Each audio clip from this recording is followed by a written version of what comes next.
What's happening, everybody? Eric Wilkinson, hanging out with my boy Drew Greer here. Just to give you guys a little background on this in the beginning, I've always had this in the back of my mind, being that I have a background in film and knowing that I know my brother's story and have been around for a lot of his victories and been around subsequently throughout all his turmoil. So I had it in my mind that the next time that I would get a chance and I saw him, that this is what we would do. So he was very obliging to this, and let's just we'll get to it and start diving in. Tell him a little about yourself, Drew, real quick. I call myself a lazy perfectionist. I've had a blessed life. I lived on both sides of the tracks.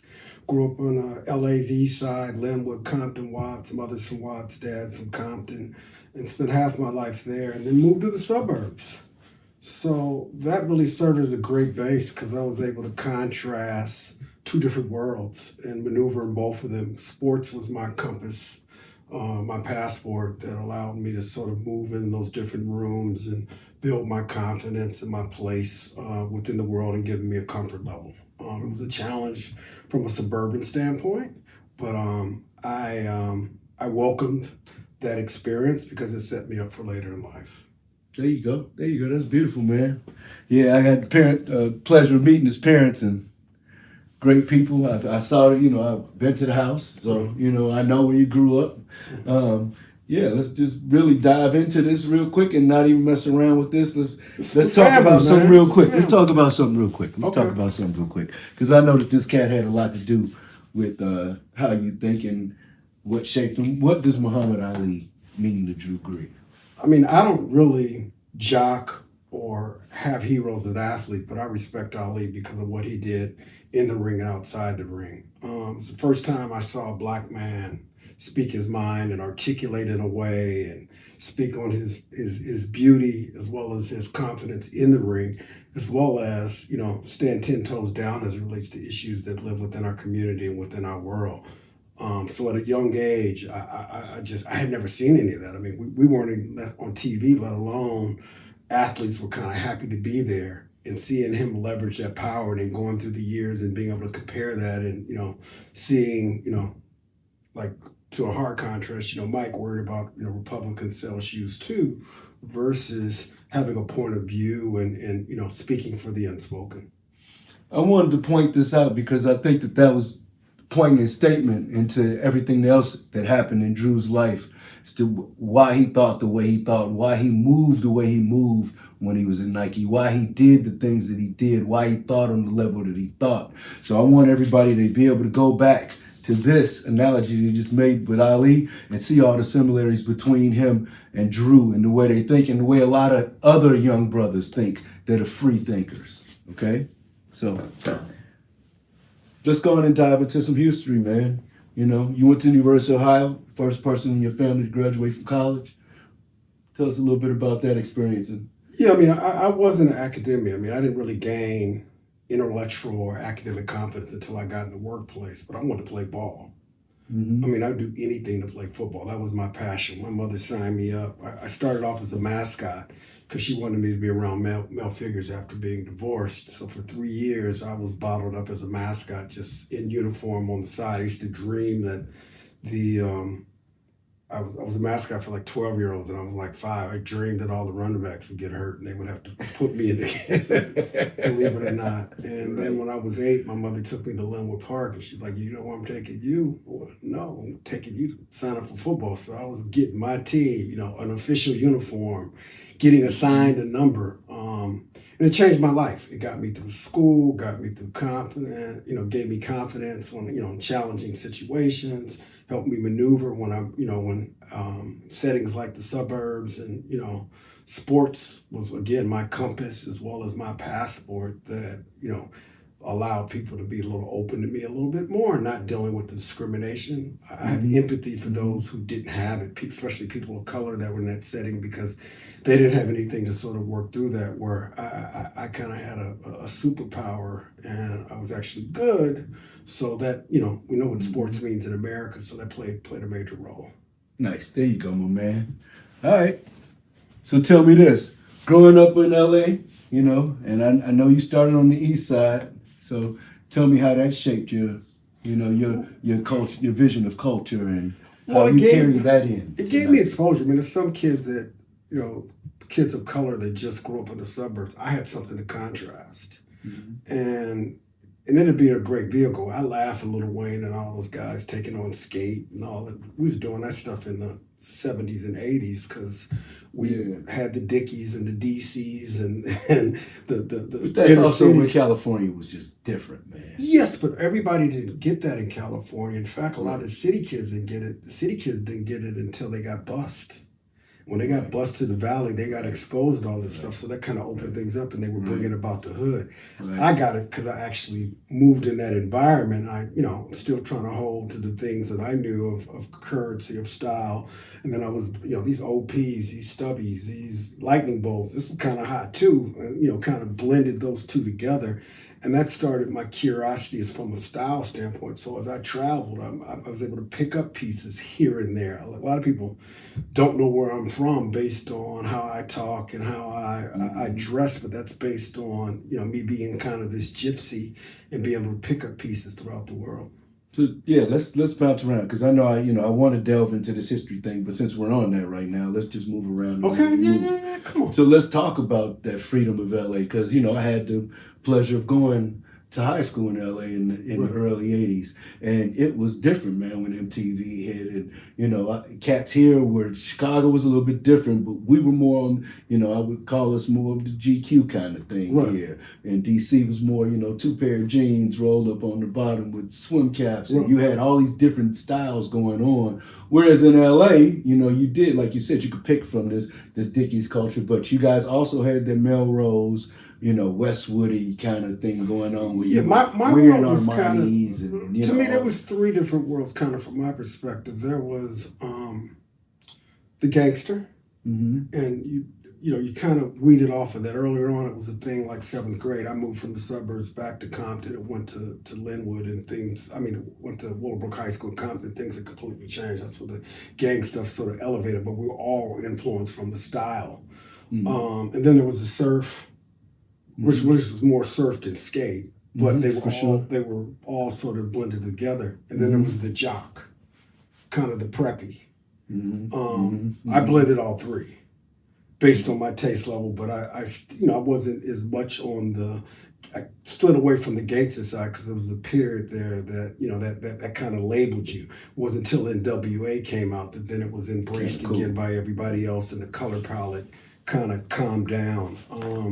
The preppy piece, we were K-Swiss all day, colored socks. Our life. All the stuff Paul and I didn't do when we were in LA. Yeah, I had a homegirl in high school. She kind of labeled us preppy soul because we twisted it. You know what I mean? We wearing penny loafers with Dickies. You know what I mean?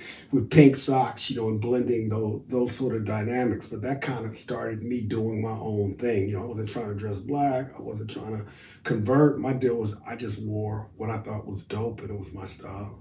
So tell me this: throughout all of those choices, what made you choose footwear? I stumbled in it. I had 2 buddies that were working for Nike. I was living in Atlanta. I was actually working as a health inspector. My undergraduate was an environmental degree. I was just trying to get out of college. And I went back to grad school because once working as a health educator for LA County, I realized pocket protectors and metal desks wasn't my thing. So I went back and got my master's from Ohio University, #1 sports administration program in the world, renowned. And interned at Georgia Tech within their athletic department. And I had 2 former teammates, Chris Mobley and Jason LaBeach, and they had went to the same program but prior to me, and they were working for Nike. And I was like, yo, you work for a sneaker brand? So I started out, and that's what's part of Authenticate Me. I started off as an EKID, which is Nike spelled backwards. I was a tech rep. Originally, almost didn't take the job because I didn't want to leave Atlanta. It was so off the hook. But it's one of the better moves because LA is such diversity. You got running communities, you got Hispanics, you got the suburbs, you got the hood. And it ended up setting me up for my career. So I was trying to get into sales at the time. It was getting whitewashed. It was raising opportunity. And a guy named Greg Doobie recruited me in. And I never wanted to move to Portland. But when I got around the footwear, man, and realized that, I could be a part of this. I could, I always thought creative meant that you could draw, and I can't draw worth of shit. But realizing I could remix products, and they'd never had a brother in the position. Oh, I was like, I'm gonna kill this. And also part of my comfort level was that going into my senior year of football, I have a buddy, Tim Forehand, that played with me in JUCO. He's from Long Island. So '89, I landed in New York for the first time before we went into camp. Correct. And he was from Long Island, where Public Enemy, Correct. but Leaders Lose School down, and then we shopped on Jamaica Ave and Queens. So that kind of served as my early taste of.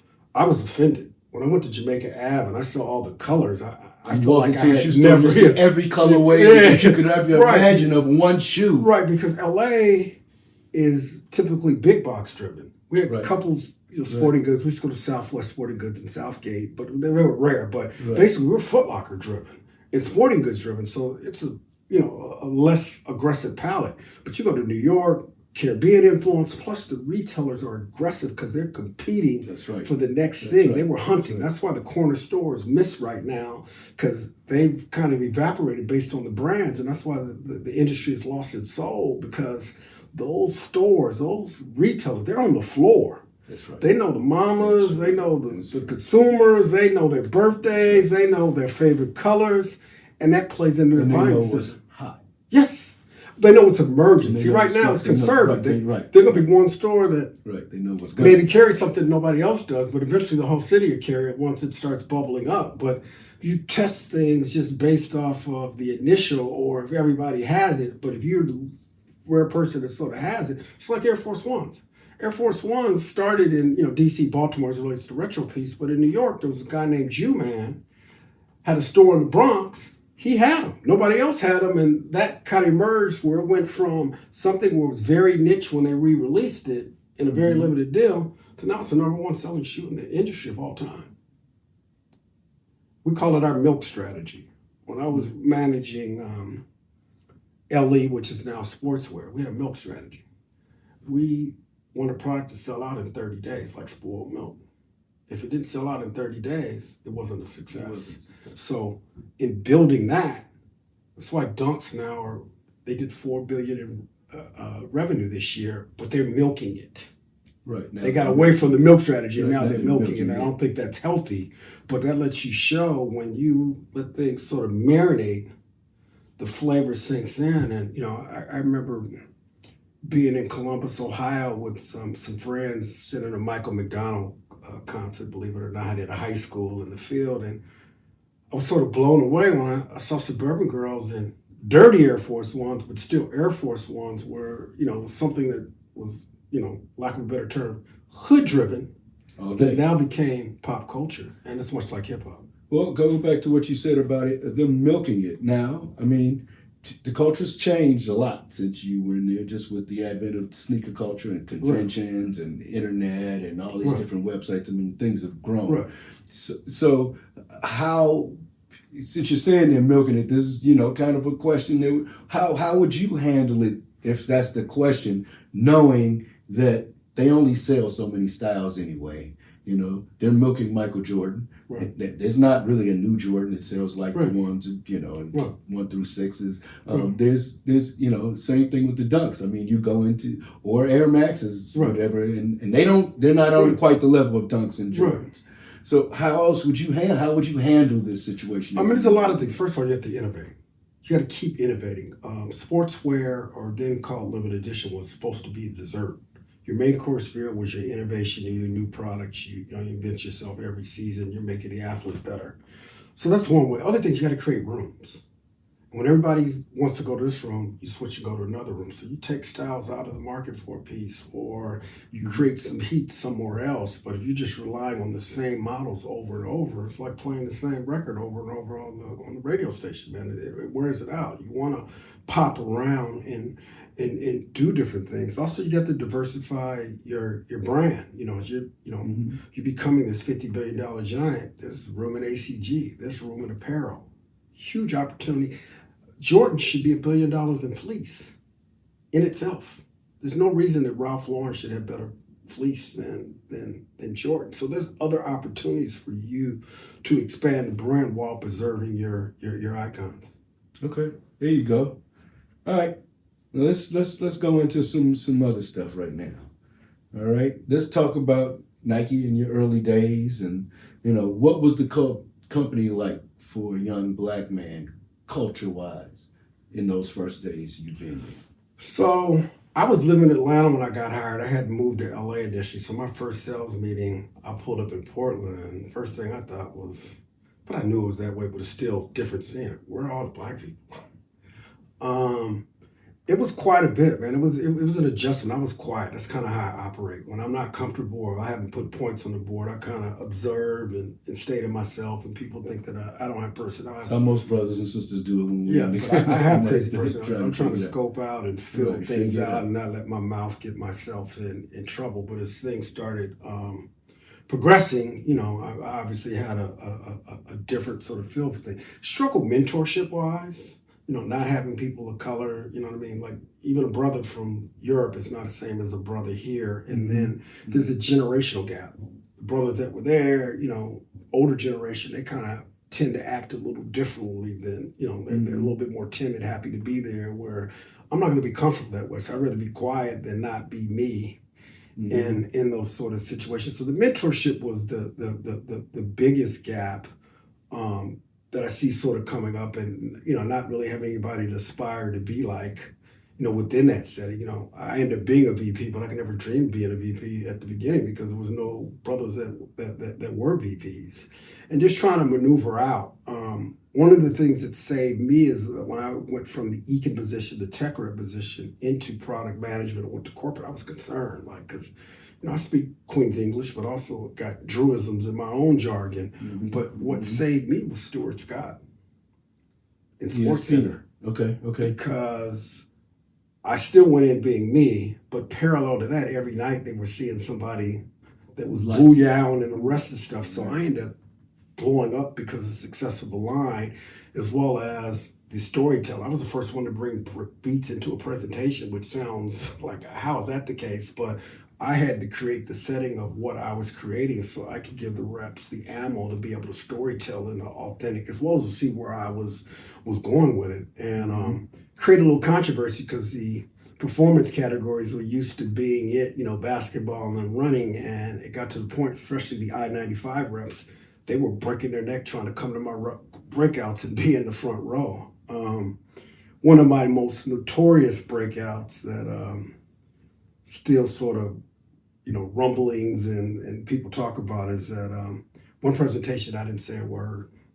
I just pulled products out of my money bag and the room went crazy. Playing, I had an early release of The Streets Is Watching Jay-Z instrumentals, and the room just went, I didn't say a word. I said, look, this line speaks for itself. I'm going to rock y'all through about 50 hot styles, and you do what you need to do. And the room just went crazy, and I walked out.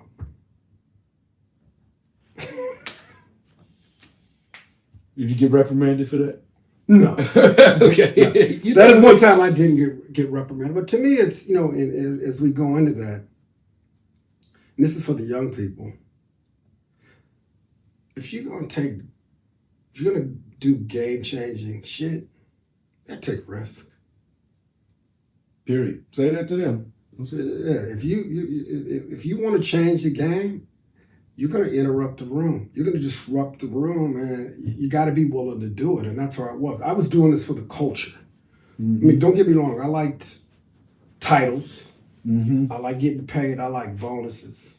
But one of the most rewarding things was seeing somebody rocking something I worked on and got that dip in their step, and they not know I had anything to do with it. That's right. That's authentic payday. That's right. You know what I mean? That's that's it. You know what I mean?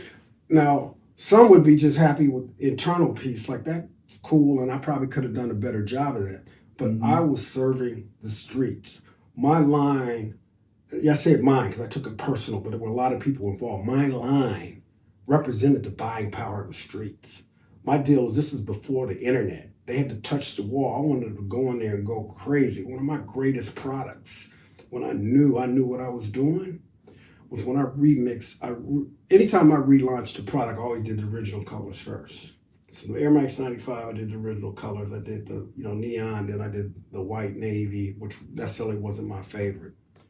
But when I remixed it and took that same neon and put safety orange on it, and New York lost their mind, and then on the women's side, I hit them with a hot pink. That's when I knew what I was doing. It was a subtle adjustment, but it's still having insight into the culture, know the things they want, knowing that in winter, when it was launched, holiday season, that they wanted the dark midsole, but they still want a little color to pop to sort of separate them out. And the neon gave them that, but nobody thought about, how about other colors on that same color blocking? And it seems like a minor thing now, but then it was somewhat revolutionary. Still is. You still got to pick the right ones. You got to know what's going on. So tell me this: it has to be someone, or maybe a couple of people at Nike that saw something in you that kind of helped you along, or was this just? My sidekick in LE was a guy named Jerry Alacco, Italian dude from Jersey, surfer, but was a footwear dog. Worked his way all the way up into Foot Locker, and then had a kind of roaming urban position that sort of built a business on the sales side that this would have never been done with. Like, they were already in it before me, and then after I moved to brand marketing sort of stage. So Jerry was my cohort. Like, we traveled the U.S., the hoods, digging in. You see him, he didn't care anything about the product, but he loved the consumer. We're both that way. Like, I love passion.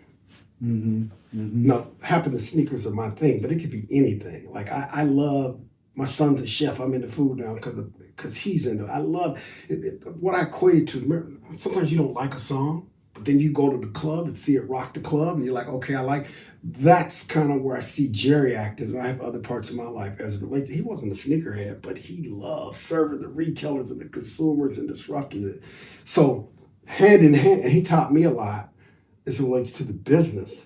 I taught him about culture and taste and that sort of deal.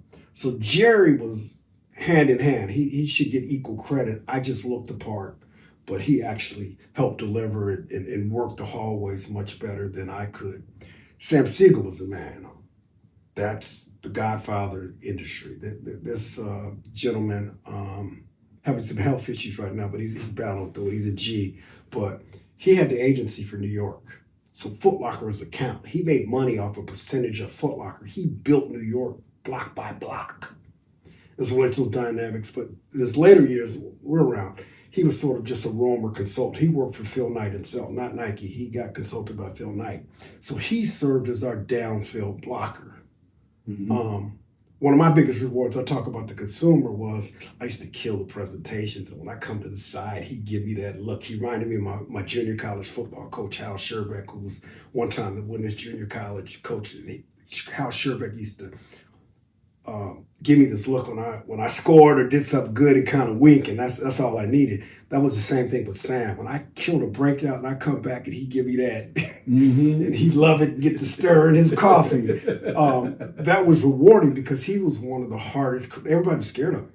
To me, we grew up, man, right. Being uncles, I'm a ball. You know what I mean? You know what I mean? I like that because I know that I'm putting up points. I'm doing the things I need to do. If Sam's happy, people are you scared of the first time I took the job, I went up to him, eye to eye. I'm here to work. You know what I mean? And he talks his thing. He liked it because I didn't blink. That didn't bother me. I want to play. I'm not trying to maneuver a cheat code. I'm trying to do this right.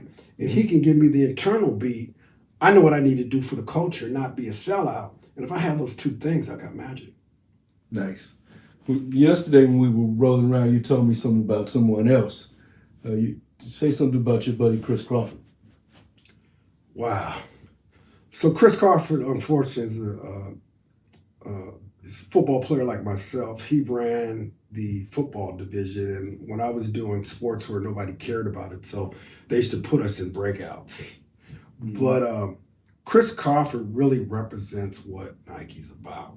He was a All-American football player, Division 1AA at Portland State, local kid, broke all of Lomax's records.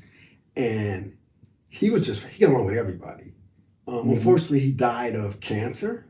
I found out on the back end and it sort of crushed me.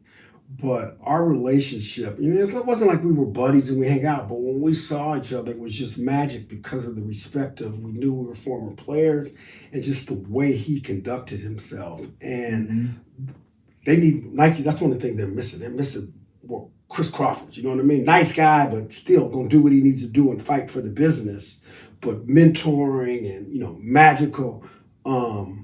Just bless his soul, man. Like just a great guy. Like I broke down when I found I didn't find out because I sort of left. Like I didn't find out till after he sort of passed. Like, or I'd have made the effort to go see this guy. You know what I mean? And what feels now is his son Carson. I have somewhat of a relationship. It's digital, but it's sort of filling a void because I feel bad that when I left, I kind of turned my back on the company, and it's one of the souls that you realize you miss and you can't return. And I just think of the magical moment. Our breakouts were great. Imagine cleated in sportswear in a breakout, and we kill it.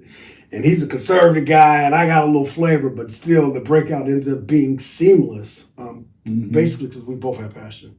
Well, that's why I wanted to bring it up because, there's going to be some times during this talk where, it's going to seem like everything at Nike was all bad. And I don't want you to, I don't want people to think that it's like Sam Siegel said, I got paid to learn.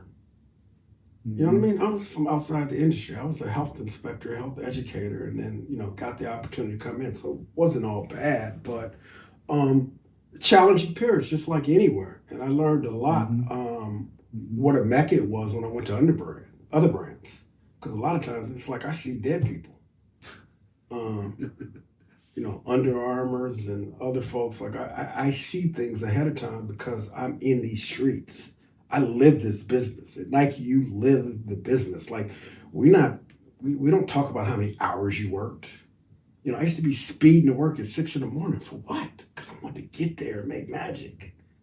You know what I mean? And you don't you're on this awesome team of everybody getting down and not waiting on my day. We didn't even take vacation days, dude. They finally had to bring a consultant agency to tell us, they paid us out for our vacations because nobody was taking vacations. And as we were getting promotions, those vacations were becoming more costly because we weren't looking for time off. We were trying to find ways to build the brand. One of the things I find interesting that I always said is like one of the mantras before they changed it, if you're a body of an athlete, was to be the #1 sports fitness company in the world. We were already in that, but we were still trying to go through the finish line. We were already clearly the #1, not at this right, double what they are to Adidas now, but we were already #1 when folks were still like 4 seasons a year. We were bringing it. Like, I mean, my buddy Gene Smith, man, cats used to take the red eye out of sales meetings so they could hurry up and get back because they knew they had shit to sell.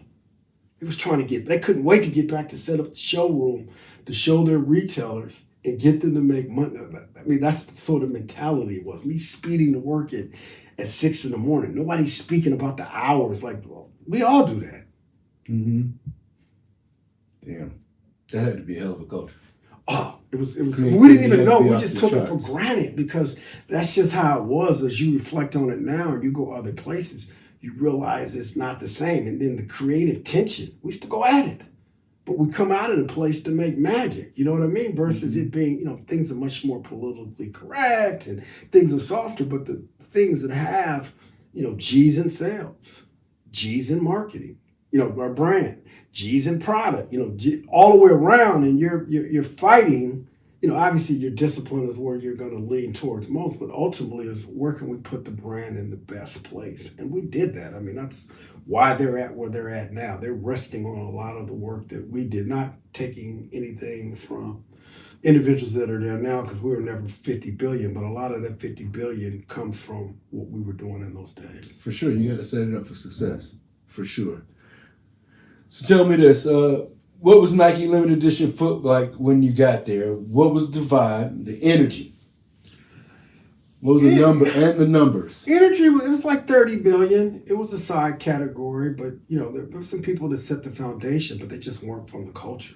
I was the first Black in the role. So, and I come from the econ department, so I understand the brand and the authentic positioning, but then I understand the culture as well as being a D1 football player. So I had this, and then hood as well as suburbs. So I had these dynamics that allowed me to manage the brand. You know, I wasn't just trying to do cool stuff. You know what I mean? I was also trying to tell, this is before internet, still tell the stories. You know, I relaunched the Dunks. I'm gonna do the original colors before I start flipping. You know, things that don't seem like they're important, but they are as it relates to managing the brand. You don't want to make Nike a sportswear brand. I mean, a street brand. Right. You want the roots is sports, but then out of that, there's some things you can do outside of that. So I say my biggest gift was, you know, they had laid the foundation of the limited piece somewhat, but it was kind of protected, you know, because it's performance. When I took over the category, not anybody in the company wore sportswear product. Nobody. Now you're probably lucky to find anybody in performance. Right. I remember one time presenting for a pre-sales meeting, and I was doing it with tennis because they used to, again, throw me with anybody. And I asked the tennis guy, I said, "You want to go first or second?" He said, "You can go last so you can get in the real category." So I went there and ripped it, and he had to follow me. But what's funny is he later on became the VP in sportswear, which I find funny. Like, you went from dissing the category to then showing up at sales meeting and meetings with fiberglass backpacks, and all of a sudden you're a cool guy. But that's where the culture changed, because all the energy went there. Before it was all performance. We set the foundation. You know, the market obviously, you know, set it off, but we set the foundation where that became, you know, the heart of the industry. So did you go in there with the mindset that you could do something different, or was it something that kind of just developed as you were moving? It developed over time. My deal was curiosity, and it was season at a time. You know, play at a time. I wanted to kill it. Every shoe I wanted to be banging, but it was limited. Now they're selling the product at Dick's, where we had, you know, controlled distribution. When we got to the milk strategy, and how I was able to bring back the Dunks, the 95s, the 97s, the Air Max SC, is that I was downtown Brooklyn, and they were selling Air Force One in jewelry stores from back shipping. I was like, "Yo, we got a problem." So the next season, the pre-meeting, I took Air Force Ones, Air Max Ones, everything out of the category, had a very generic line, and the reps went crazy. That warranted us a meeting with Phil Knight, and we explained to Phil Knight that we're operating as this big ship, and there's these streetwear brands and up-and-coming brands that are operating like speedboats, and we need to get more aggressive and allow me to, you know, open molds and introduce more styles so we could keep them special, so we could create these rooms, as I talk about. Like, you have this Air Force room, you got this Dunk room, you shift the energy in, and you know, sometimes you book more and then you put it away. Or we even went as far as making Foot Locker document at the time. Obviously it's a much wider distribution now, but where are your hood stores? And those are the only place you could sell it. And whose strategy was this, Drew? What's that? Jerry's and I's. Jerry and I, we comb the streets. Like, it's funny. That's why Nike's going to struggle now, is because they're in a situation where they need to rebuild or recalibrate. But nobody was there when we were strategizing and building this, like, you know, in the streets of Chicago, Philly, DC, city by city, meeting with retailers. And then at night, Jerry did that. But then at night, I'm in the clubs. I'm hanging out in the culture. I got, you know, eventually have boys everywhere to be able to get another piece, and you're able to absorb things that you don't even know you're absorbing, that then play into the storytelling and the decision making and being able to articulate what's going on in culture. No, that's dope. That's dope. Okay, let's move on now. Let's talk about that Wu Dunk. Yes. Let's talk about the Wu-Tang Dunk. When did you think, yo, man, Wu-Tang needs to be a part of this whole thing? I can't take full credit. What it was is we had re-released the Dunks. Foot Locker had overbought it by like 50,000 pair of color, which at the time you think it Dunks and they did $4 billion this year. It seems outrageous, but when we first introduced it, it was a lot for the marketplace. You know, that happened over time. So it wasn't selling like we anticipated because of them sort of gouging on it. And I knew I had this Iowa color coming.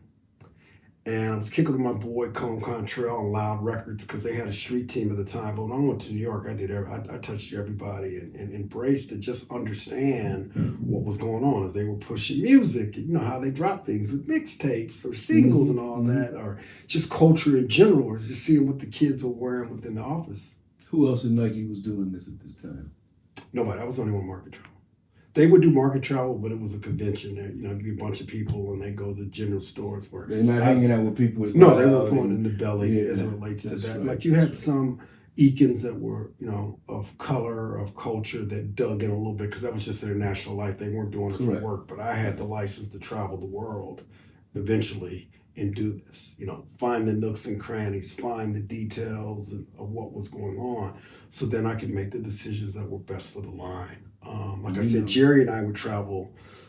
He didn't travel global with me. He traveled U.S., but during the day, I'd be up at 6 o'clock, and we do, you know, the regular retailers. And at night, you know, folks I met at Magic, at Super Show, and just in my mix, I would hang out at night and they would give me access so that I could absorb and feel things that were going on. I just wanted to point out that that's the culture right now that drives all marketing and all everything. I mean, it's hip hop that's driving everything as far as this watch revolution that's going on, all these expensive watches, all these clothes, all the big brands are having a resurgence because of these hip hop guys that used to drive Suzuki Samurais are now wearing Louis and Gucci and APs and all the rest of the stuff. So that's why I think the brands are in violation, and I'm not a victim, but I just think that they don't value culture enough.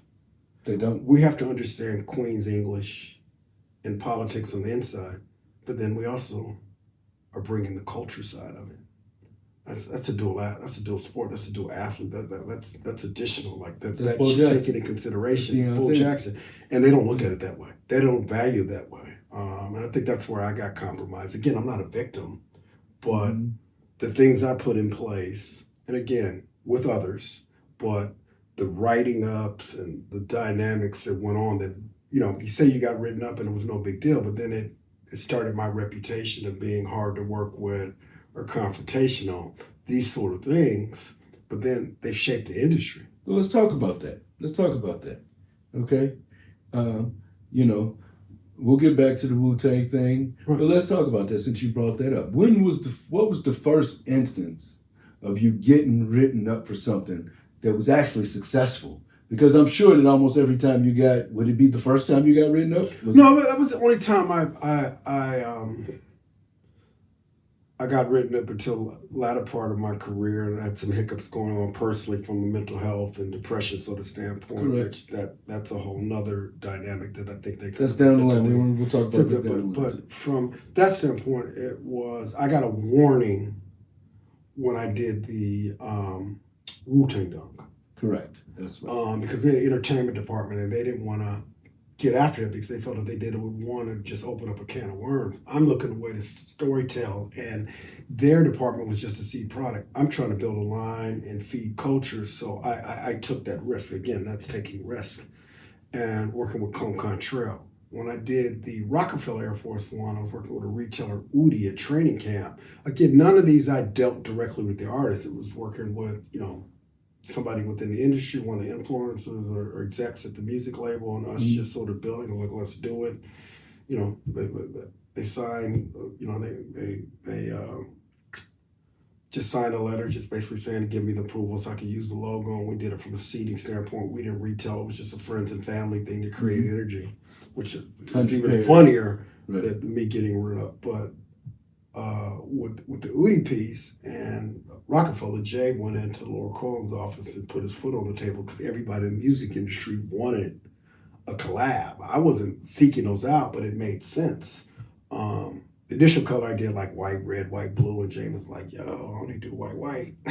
So I flipped it and put the logo on it, and Laura ended up calling the individual, I don't want to go by names, but that ran the department, and it created an uproar. So it was just, and she had a strong relationship with Phil Knight. So it was just my folks knew what it was. I still got my bonus. It was no big deal, but still the point of me getting written up for something now that serves as an industry standard, never being apologized to, never being recognized. Because what you got to realize what happened. What we did then started Jordan releasing retros. Mm-hmm. What we did, how they built SB was our exact model, doing collaborations with other brands and artists with the Dunk. It's just they gave an individual that unfortunately is not with us anymore the license to do whatever he want. I actually wanted to do that from a skate standpoint, but they wanted to keep me in the urban box. But I understood that just based on my suburban days. Mm-hmm. But that ended up fueling SB as well as Jordan, and then became an industry standard. See, that's one of the things that we wanted to bring out of here, because as long as you could build the layers, you could peel them back and see what's in the center. And right in the center are things that It's you even are further than that. responsible It's like I was supposed to start a design pod in New York, and they ended up not sort of fueling it. And then I switched to brand, which I'm thankful for because now I'm a storyteller. But then they hire individual from a retailer not of color from London to travel the world to do what I was already doing. And my struggle was I hated Portland, allowed them to live in Tokyo. You kind of see where I'm going with this, and you know, he ends up being the man in the streets, but I'm the one that took the bullets and the arrows early on, right? And then it became a clean slate for him to be able to do this. Exactly what you.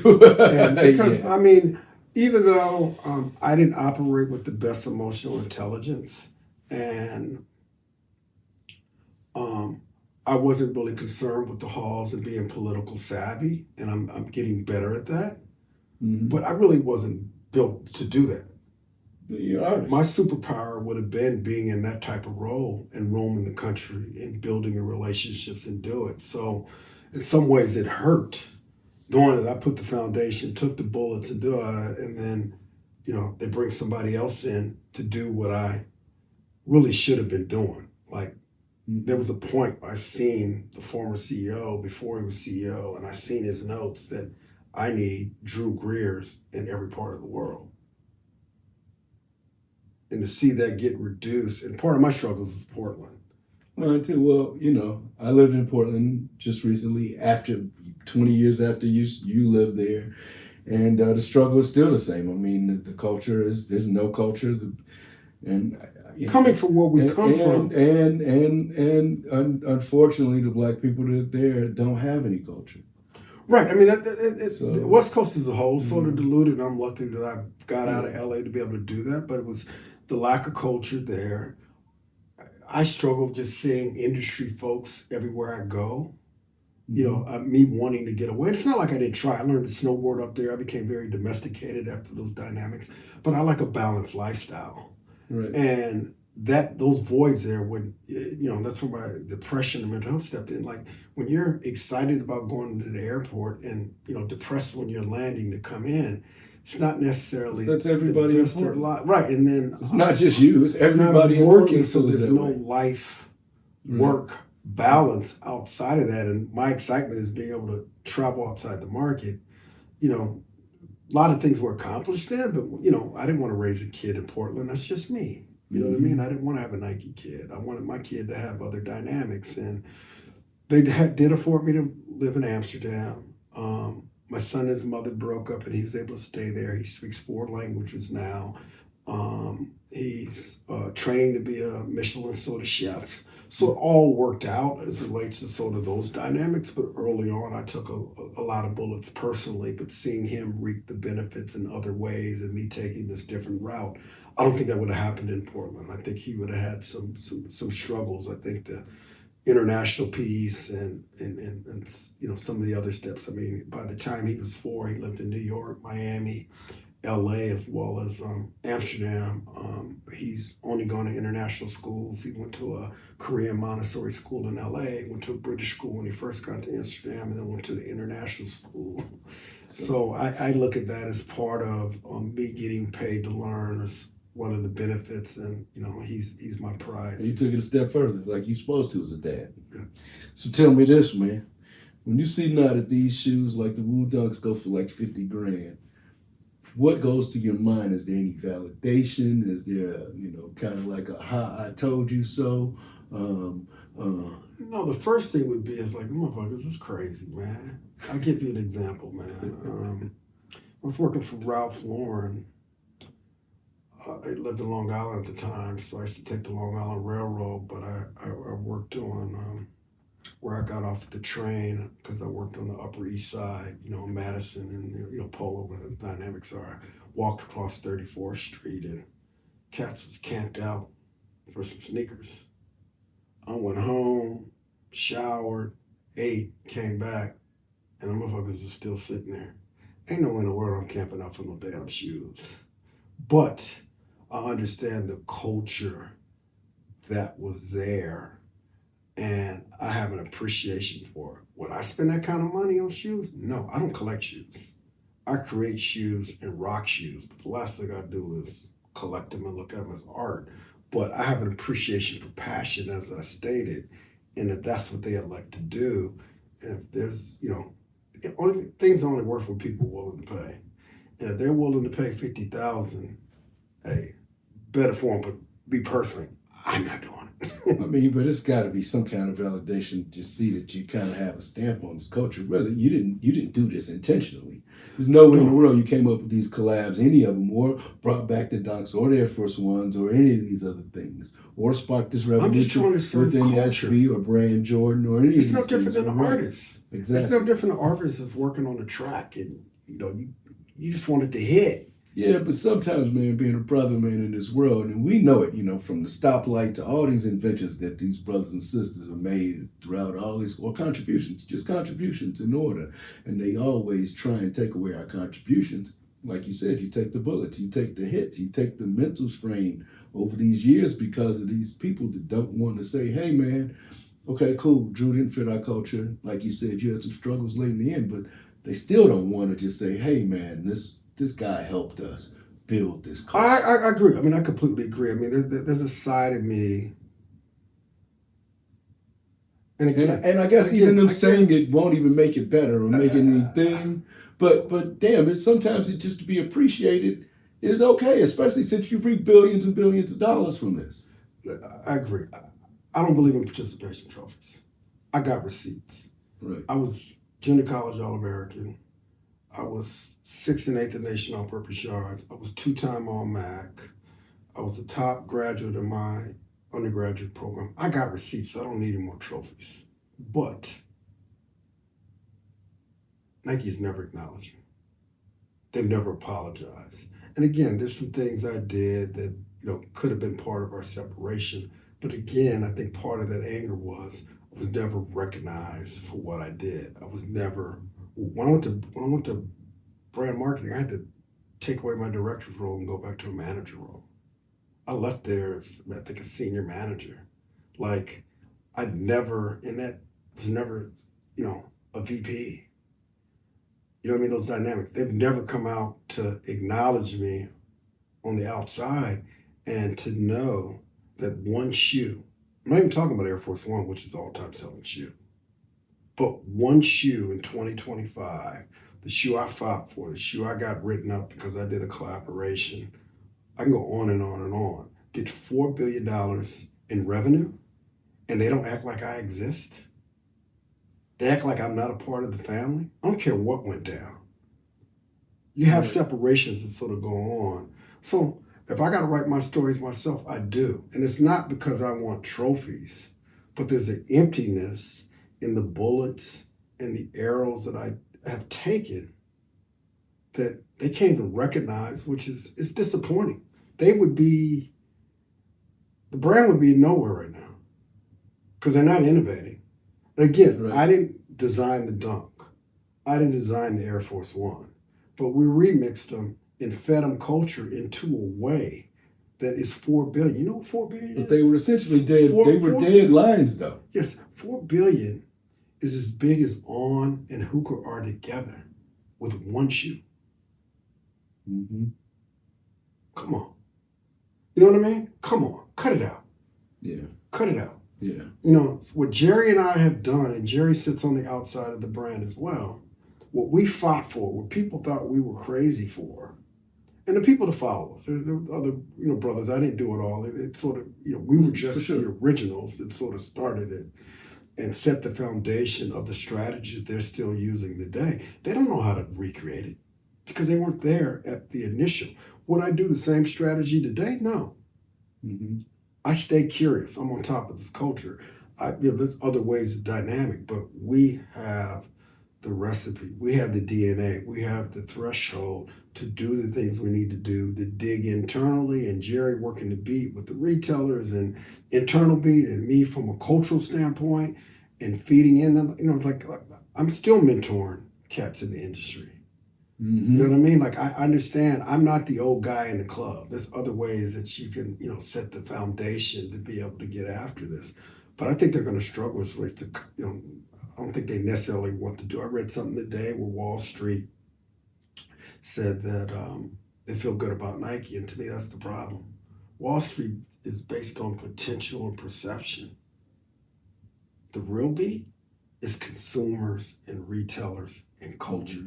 If you're listening to Wall Street, you're not going to. That's what Under Armour did. They were selling them snake oil on Wall Street, played for it, and they were valuated high, and the stock went up, and then nowhere. But I knew all along that they were selling snake oil. Mm-hmm. Mm-hmm. Well, let's talk about this limited supply model. Making people want things because they can't have them. How did that come about? And I know you didn't invent it, but how did you capitalize on that limited supply model? Well, first of all, to me, where I first gained understanding, it was years afterwards that I realized it is the Cabbage Patch doll. Mm-hmm. That isn't what I use as a foundation, but I was looking at it. That's where you saw the Cabbage Patch doll, dude. When you, mm-hmm. when the frenzy that sort of created. Our deal is like, kind of Babito, where'd you get those? Or you hadn't seen those. And that first trip in New York when I went, and like all these colors. One of the things I laugh about now, I got a young brother, talented brother, Noel Bronson out of the Bronx. What I tell him now is New York is quiet now, because before the internet, New York had everything. They were the internet. They could just double click on their city. Now everybody has the same access they had, so you don't hear Brooklyn in the house as much anymore. Mm-hmm. I talk about New York as much quieter now as it relates to those sort of dynamics, but that's what it's about. The hunt, the seeking. Remember we used to go to tennis stores, we used to go obscure stores, and I still do that. I mean, I'm a shopper, not necessarily in buying, but I like going to retail. Like, I'm not going to mention the brand, but it was a brand that had socks in Dollar Tree, and I was like, yo, I hit the president. I was like, yo, I see you selling socks, and he's like, yo, you're not supposed to be in there. Bullshit, I shop everywhere. Not that I'm necessarily going to buy something, but I want to know where stuff is and where I can get it. Dollar Tree is one of my favorite stores. I go in there clicking my heels with $20 with no shame, but also high end. I mean, I love thrift stores. I'm in Chicago today, like every city. I love hitting thrift stores. That experience is, I know brands. I don't know what I'm going to discover. It's the treasure. You know what I mean? Those dynamics play into the magic of creating a line and understanding the ecosystem. Okay, there you go. Now let's get a little technical. We know, we've discussed this, and you said you're not alone. But with help, you took the limited edition footwear from $30 million to $500 million. $500 million, it's probably $20 billion now. I don't know what the exact is. Yeah, well, I mean, we'll talk about yours. I know how we've talked about how you did it. We talked about you being persecuted for doing a lot of things to do that. Now, you tell me, what was the energy like while you were doing it with you and your team? Like, how was it? We were a tight team. It's very few of us. Mm-hmm. It's Jerry and I. Mm-hmm. There were a bunch of developers, but Scott Cates was like the key developer that I didn't have problems with. It would just run through and then the sales reps in the I-95, just the Jeff Taffikas, the John Givens, the Messina Coast, like they would go crazy. And eventually, as the demand, spread throughout the country and eventually the world, it ended up sort of spreading without. Energy was crazy, man. Like I was, man, they almost was mad at me when I got out of product and kept Mike Parker sort of replaced me, but it was just magical, man. Pitcher catcher, you know what I mean? Like, and then the stuff sell out, would come to the next line. And then it changed the company. It's like when I left sportswear, that's when the suits came in. Everybody wanted to be a part of it. They didn't want. They were happy I was out of it because they didn't have control. They had control now because that's where all the energy with the brand was on a senior level, on a CEO level. Got engaged and start doing collaborations himself with other influencers. That's where the vulture part comes in. Yes, that's what the culture vulture part. Culture vulture is like it's because if you're not giving back, if you're not making culture better, if you're not a part of it, if you're just sucking the blood out of it, but you're not a member, if you're not empowering. No, what you said, if you're not a member, you can't be a member of the culture and represent the culture. Right. You have to dive into the culture to even know how to present it to anybody else. You got to authentically already be a part of it. Otherwise, you're just biting. Right. Or you need to authentically. They stumbled into me being a part of it. I mean, I have a master's degree, D1 athlete. I was an Eakin. They didn't hire me because they necessarily, I was a brother. They thought I could roam, but I was really a part of, I was an LA guy. But that trip to New York in '89 and me having boys from Long Island, I'm looking at Yo MTV Raps differently. I landed in the planet. I knew the dynamics. I knew what Jamaica Ave was like and the colors and why they had the things they had. I put this out there, man. Most New Yorkers can't dress. You take them outside of New York, they can't dress. They can dress because they see what's going on around them and that influences them. But when you take them outside that city, or you take them outside that city and they don't have those retailers that are doing those aggressive buys, they ain't no different than anybody else. Okay. Yes, and I said it. Okay, yeah, that's deep. I mean, I'm sure we're going to get some from that because, we know how New York feels about how they get out. Oh, yeah, I have no problem. But I still respect it. New York is the reason I had the success I had. It's an incredible place just based on the way it's structured and the planet, because it is a planet because of all the culture and the concentration of what Manhattan is and those dynamics. So I will never take away from that. It's just the internet has made things much differently, as well as the brands aren't in the streets like that anymore, man. They're reading analytics and spreadsheets. So you mean to tell me that throughout all this time you building these things, all the stuff that's going on, there was never a time where during any of these meetings, because I know people in the football industry, very well, and I know that they give out awards, sales awards. You never have been recognized for anything that you've done within that company. I did get a Just Do It award for the Nike Blue House in LA, but that was on brand side, but never anything in product. Never. Nothing. Complex interviewed me like 3 or 4 years ago. That's the first time I really got recognition. I'm a little spotty, but that was the most profound position where they kind of recognized. And the only reason they did it was because everybody they brought in told them I was the OG. They didn't even do it on their own. Like, I've never spoke at Complex Con, which is comical. Right. Most of the guys that speak there weren't there. And it's not like no big deal, but it's just, I just sort of sit back and do my thing. Yeah, that's crazy to me, man. I mean, I know you. I've been knowing you for a long time, man, and I know what you've done for the industry because I know cats that are in the industry and I know how they feel about you. So it's crazy to me that it's the same kind of story, man. It's the same kind of story, and we've been enduring this for a long time, and I don't want to get too much into the black and the white thing, but we know that at the base of this, that's kind of what it is. It's other people taking credit for other people's hard work, and that's repeatedly been done to us on many fronts. I mean, the issue is this is what the foundation of the problem is. It started off a sporting goods business. Mm-hmm.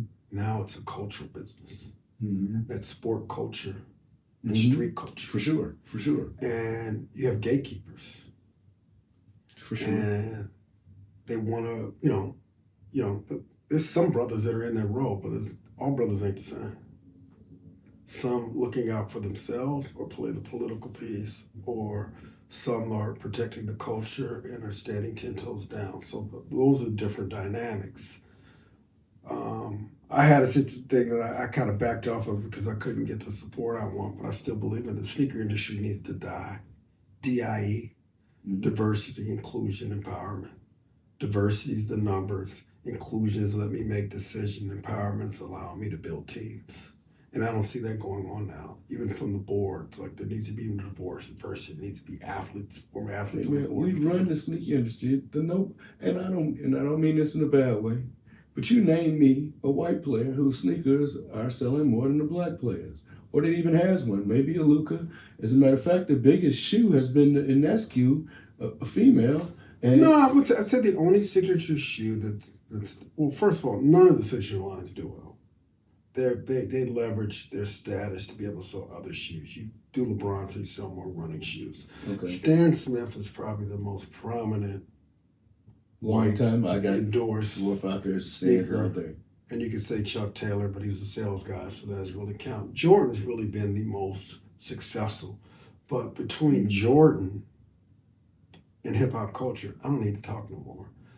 And then if you talk about the elite athletes, the key sports is basketball.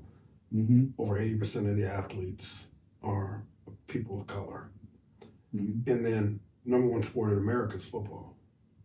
And there's over 50% representation there. It doesn't play in the product, but it plays into positioning the brand as an authentic sports brand. Correct. Okay. The key sports to me that brands need to play into to be able to do the sportswear without killing their brand, they need to be in, now I would say running, basketball, skate, and American football. 2 to 3 of those sports they need to be in so then they can do the sportswear stuff and be able to have a balanced brand. What happens is some just doing the sportswear avenue. So if you miss on the style, your brand dies. I'm not going to mention those brands, but and soccer would be another one.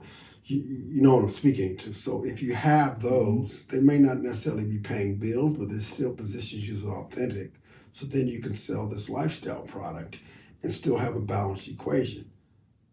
Fashion brands die because once they miss a season, they dilute, they're all over the place, where sports brand can go back and hide behind their authentic position within sports and then, work to reinvent themselves in that other arena. But if that's all you have, once you die, it's a lot to come back. So we can just safely say that we're underrepresented in all of these areas of sportswear and all that, just like we are in coaching and everywhere else. I would say it's gotten better. Sports.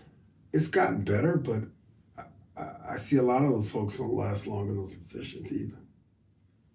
Marketing and senior person in marketing. Brother just got loose. Let loose a brand from Brand Jordan. What's that? I said, brother just got loose. Let loose from Brand Jordan. Yes, another person. So the senior deal, so I've seen it diluted, but it's also disheartening because a lot of the senior positions in the industry were hired outside the industry.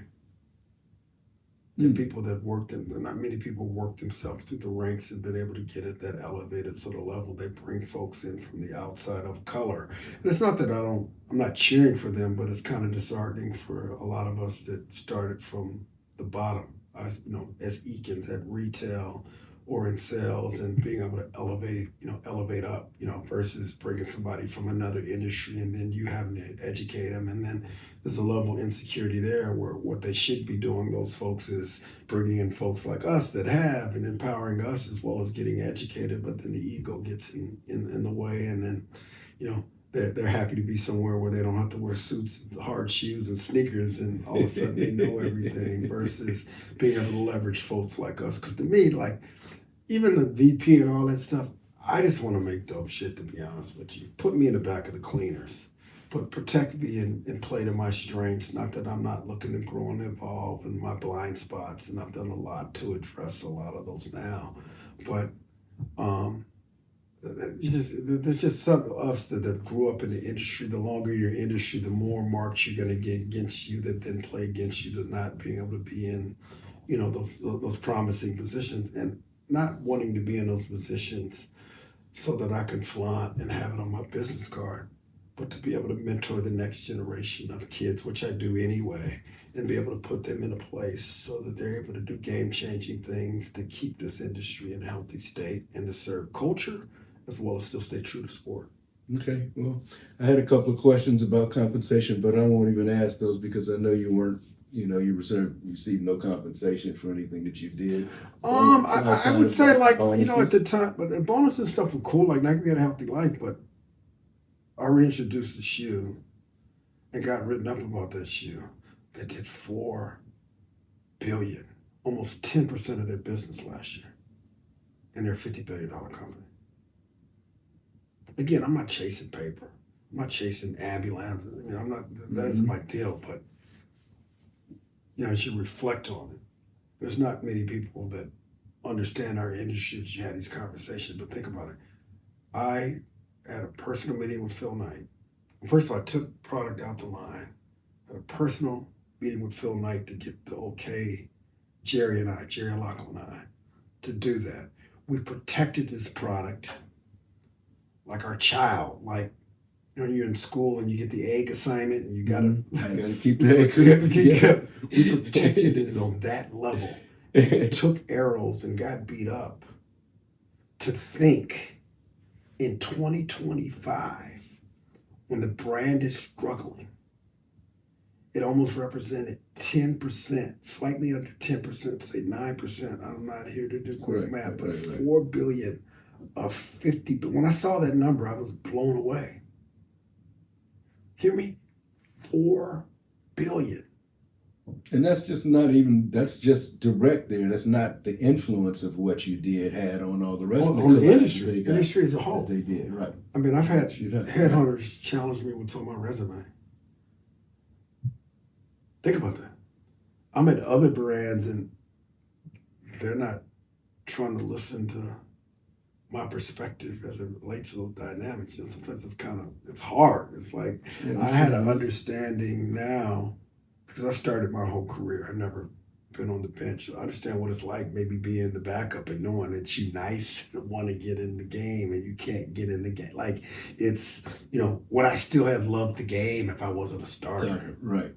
I know I love this industry because I still love the game, but you know what I mean? And I can't wait for the next opportunity, but I know what it's like, maybe that guy that's on the bench, you know, would I have loved football if I wasn't always a starter and I was overlooked? And I was overlooked a lot of ways because I was 5'9", 180 pounds, you know what I mean? Not a track star or whatever, but you put them pads on, put me between the lines. It's a difference. I was able to do my magic. So tell me this now. Let's go somewhere else. What eventually led to you leaving Nike?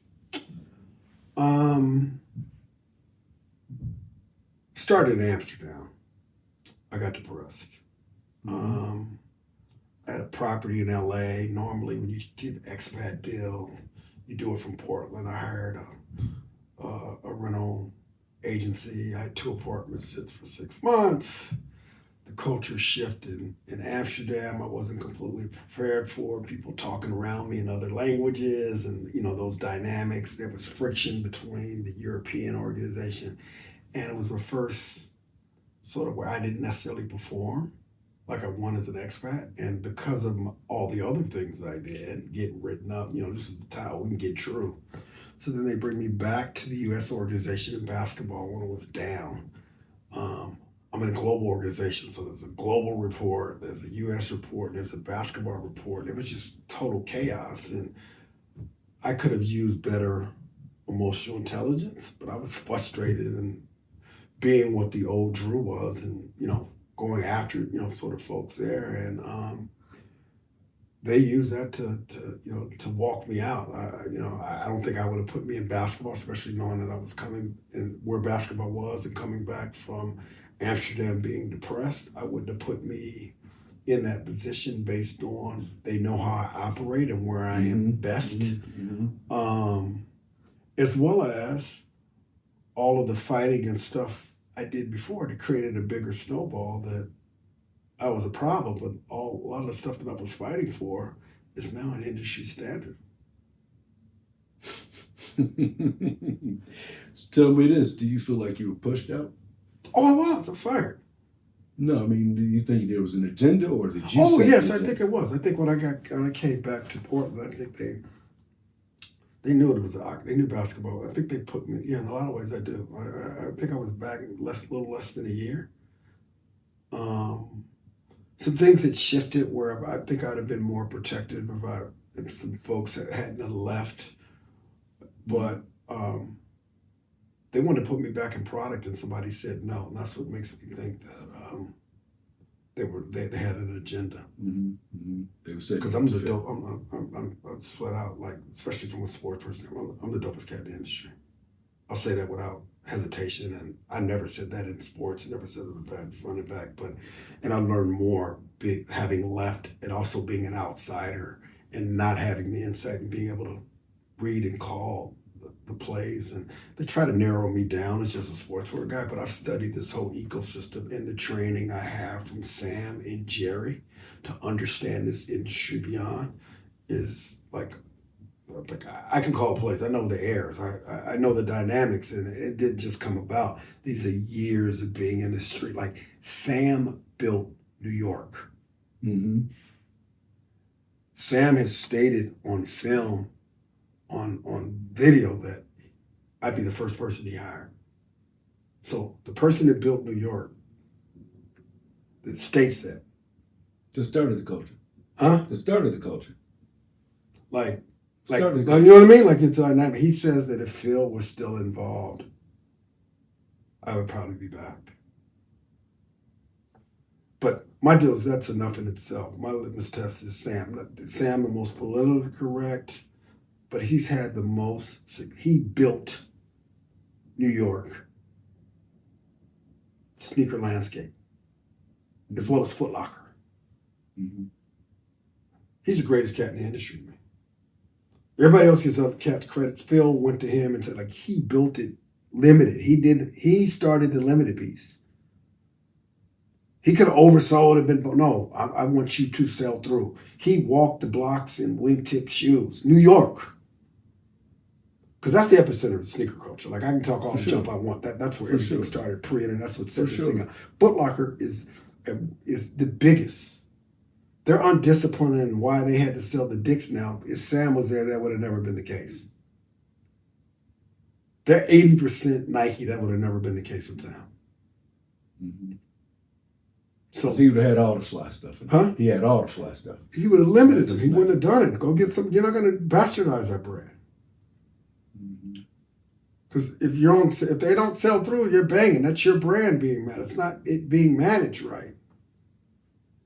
He would have fought to protect the corner stores because he knows what they meant. That's the soul of the industry. That's what built this industry. Foot Locker feeds off of it so they can become the bigger animal. But where the trends and the adoption and the insights comes, that's why the industry is lost right now. They don't have that. How does running have specialty stores? Outdoor has specialty stores. But you really don't have specialty stores anymore. The boutique isn't it. Right. It's the corner store. And it's evaporated. I've written on it that they're going to have to go back to those dynamics because that's the heart of the industry, or they better be innovating their ass off. And they're not. Well, let's pivot on that. Let's talk about the book. Tell the people about what you got coming up.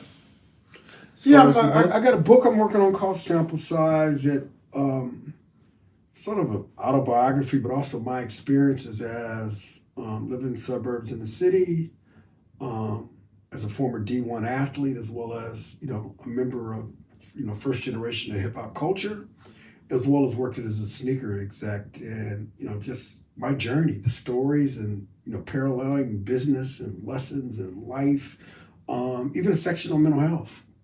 I've been to rehab for depression, as well as I had an obsession with weed smoking, as well as an anger issue, as well as, kid trauma that I never addressed, but kind of dealing those dynamics. That part wasn't going to necessarily be mentioned, but I'm finding a lot of my mentees are having the same struggle, and they've asked me, and they're happy when I articulate or share my story, because a lot of them are dealing with it and doing it in the dark. And I have a little bit of status in the industry, so me doing it helps them open up, as well as, the lessons and the dynamics of those I think people should hear that anyway, because, like I said, I know you. You know what I'm saying? And yeah, I've never had, we've never had a crossword or an argument or any of that stuff. You know what I'm saying? You get mad at me if I wouldn't call you back on time or something like that. The Lakers, call me Wiggly all the time. But that's neither here nor there. I think that. But let me finish. So also, let me other things we're working on a documentary. Yes, we are. Possibly tentatively Yes, we are. named Culture Vulture. For sure. And also a TV series we're working on called Soul Purpose, that kind of like Bourdain's cooking show, where we want to travel the world and talk about sneakers, but also the culture within those communities. Right. Well, let's talk about that for let's give a little quick shout out since we feeling good. I know in my town it was Tony Sports. Right. You know what I'm saying? You run them through the list so these cats can get a little history. Yes, it's Walters in Atlanta. As far as corner stores, you're talking about corner stores. Corner stores. Inglewood Sports as relates to sort of L.A. sort of dynamics, but yeah, like there's just endless stories. Tom, Dick, and Harry's. Mo, like you can go on and on. But that's what's missing in the industry right now. And that's what this industry was built. And that's what they need to return to. I think they need to become 10.0, and they can't be lazy, and they got to tell stories and have cleaner stores and, more dynamics, have a digital piece as it relates to their sort of dynamics. But hoping to, 2.0 of all of that. I'm hoping through my book, our documentary, the TV show, that we help the next generation of leaders to take our notes and not just do what we did, but then take it to the next level, because things have changed. Our dynamics, we played outside. We love sports. We had heroes. Well, that isn't necessarily the same, but they should be able to take our notes and our lessons combined with their insight. That's what I tell cats. Like, you'll take my stuff and then do it your way. You know what I mean? Like, I'm not, and I don't have any jealousy with the young cats. I want to work. That's what I tell them. I want to work for you one day. That's my goal. I want to work for you. All I want to do is wave at motherfuckers when they come to work and wave when they go home. But I want to work for you one day. But my deal is like, I want to download all of this, because history not told or insights not shared dies when I die. And I don't want that. For me to be blessed the way I have in lessons and experiences and dynamics, and I'm good in all hoods. I come to Chicago and I'm roaming. Like, I'm in Hyde Park. I'm like, I know this stuff for people like you that I built in the industry. I met your brother, and I met you. Then you lived in LA. You also went to Crenshaw one time. Like, all these there's not a lot of cats like us that lived in different places that have suburban life as well as sort of urban. Like, it's magical. It is. It is. Well, what do you want to say as a final little thing? Let's wrap this up. And I know, if you had a message that you wanted to say to Nike as an organization, or your friends there, or whoever it is, because I know it's not all hard feelings and everything, and it's just an opportunity. I mean, like I said, Sam Siegel said, I got paid to learn, and I thank you, man. It was some of the best years of my life, and I reflect on that now. Like, so it wasn't all bad. I do think that the exiting of not just myself, but a lot of the soul of the company, a lot of the fighters and the disruptors, you need that back. Like, wholeheartedly need those dynamics back. I think the future of any organization is building a super team of Power Rangers and tapping into the strengths of the Chinese, blacks, and dynamics from the jump. That's a true international culture where you have a balanced culture sort of all the way around. I'm not saying the brands need to do that, but I do think brands that are looking to get after the Nikes, that you got to develop diversity. You can't just go into basketball without having basketball culture within your company, not having shoe dogs, empowered, not just hired, but empowered shoe dogs within your company. I think apparel's a big void in all of the industries, and they need to hire, more people from the threads that understand that. I think that from a design standpoint, just because you're a designer doesn't mean that you have taste. Correct. And taste is so valuable. I think storytelling, and that's the one thing, at Nike, the custodians had to tell stories to get more supplies. I think storytelling is an art that's visual, that's verbiage, that's written. And the Ekin position has kind of been gutted. I think that's missing in the industry across all brands. Like, that's just so valuable. You could have a great example I have from a storytelling standpoint, that you could buy something at a garage sale and it's just on the ground. You could take that same item, take beautiful photography, and with text, you can say something that you sold for $5 for $50. And to be able to train that storytelling piece is sort of priceless. Beautiful. My brother, good talking to you. Thanks Always. for taking We're time. not done. We're not done. No, this is just the first of many iterations. This is just the good.